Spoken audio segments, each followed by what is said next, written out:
మాసములైనది ఒక్క మాసమైనతో మన నగరము మన చేరవచ్చు. ఇక్కడ ఒక కుటీరం నిర్మించు తమ్ముడా లక్ష్మణ. నిర్మించాను అన్నయ్య. సీత ఆకలిగా ఉన్నది, పొలములకు వెళ్ళుము. చేత ధ్వనుల చేత మహాతల్లి శూర్పణఖ వచ్చుతున్నది. ఎవరు?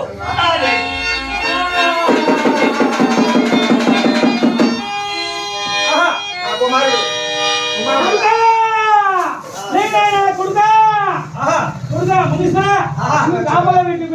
ఏంటి స్నానానికి పోయింటమ్మా? ఏంటి స్నానానికి పోయి అవతల పోయి స్నానం చేస్తుంటే రాముడు లక్ష్మణుడు కలిసి మీ కుమారుని సంహరించారు. ఎక్కడ ఉన్నారు? ఇక్కడే ఉన్నారు. అమ్మాయి, మా తమ్ముడు తెలిసి తెలియని పొరపాటుగా నీ కుమారుడు సంహరించాడు. నీవెవరు?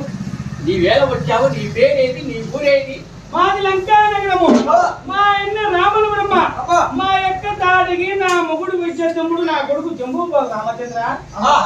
నీ కుమారుడు జంబూ బాలుడు మేనమామ కూడా మామూలు కోరుట అన్యాయం అమ్మాయి. ఎవరేరమా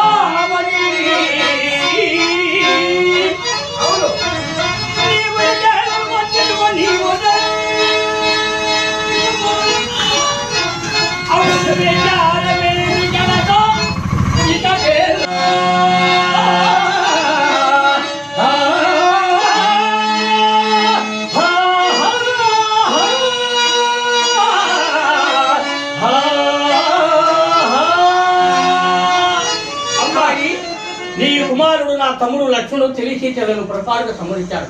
దానికి ఏదైనా మన వరము కోరుకోము ఇచ్చారు. వరమక్కర్లేదు రామచంద్ర, నాకు అన్ని వరాలు ఉన్నాయి. లంక పోదామే, మొగుడు పోదామే, నా కొడుకు పోదామే. అందుకు పెళ్ళాడు రామచంద్ర. నాకు సీత భార్య ఉన్నది కదా అమ్మాయి. సీత నీ కంటికి ఎలా ఉన్నది? సీత నా కంటికి ఒక రత్నం మాదిరి ఉన్నది. నా కంటికి పెద్ద దయ మాత్రం ఉంది. అయ్యో, నా అందం, నా చందం, నా అందగత చిక్కుతుందా రామచంద్ర? మొన్ననే నంద్యా వాటి కూడా గెలుచుకొచ్చుకునేదేమో. రామచంద్ర ఏమంటున్నారు?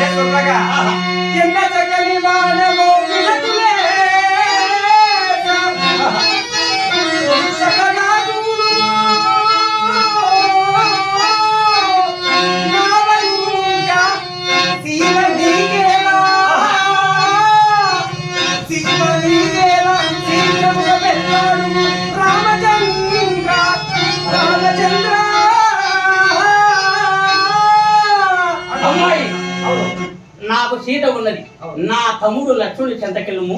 నేను చక్కగా పెళ్ళాను. లేఖన తమ్ముడా లక్ష్మణుడి మాయకన్య, తమ్ముడా లక్ష్మణుడి మాయకన్య.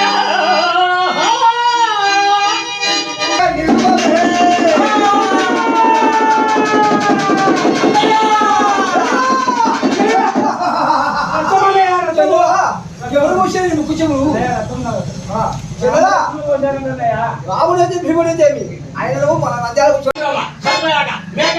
కుంభకర్ణాలు మట్టి పెట్టి నీ కోటగా రాముడితో పర్యాసమ కాచుకోమి ఆయనలో యుద్ధమగా ఆయనను పసిపాలు రాముడికి